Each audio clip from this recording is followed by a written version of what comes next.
Hello. Um, just a few thoughts on what's going on in the world right now.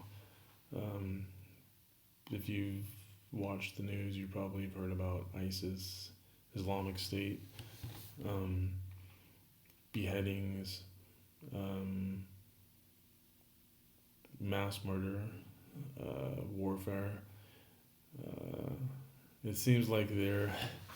I mean, we can look at this um, a few different ways. But what's happening right now, which is in the news as of today, I'm just thinking out loud here. You've got a, a country that can be considered a failed state, Syria. It's in a state of civil war. Um, you had people from the region that were basically Syrian people who were demonstrating. They got massacred. The Syrian government, Assad's government, went pretty heavy-handed on them. From what I understand, Syria has always had some pretty serious secret police, and there was like I think they were torturing kids if I remember correctly. There was like bodies of dead kids. I guess as a fear tactic, pretty brutal shit. So um, demonstrations started.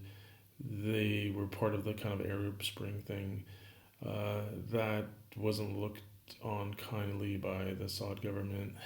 I don't know exactly what the um, ethnic, you know, who is if there's one side or the other as far as ethnicities and or factions or whatever you want to call it.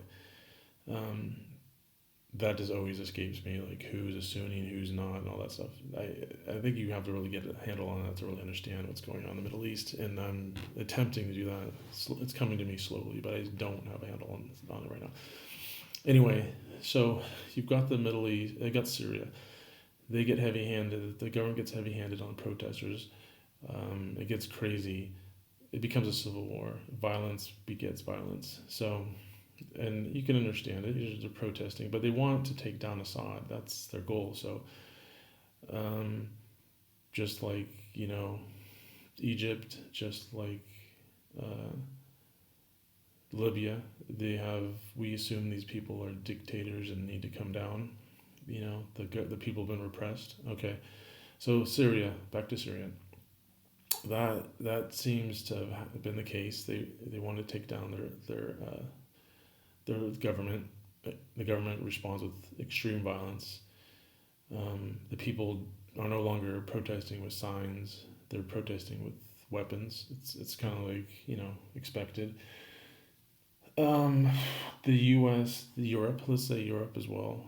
Why does U.S. have to be involved? I think Europe is a little more interested in Syria.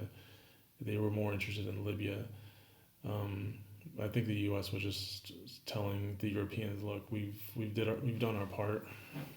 How about you guys? If you want to get involved in this, you guys go ahead and lead it."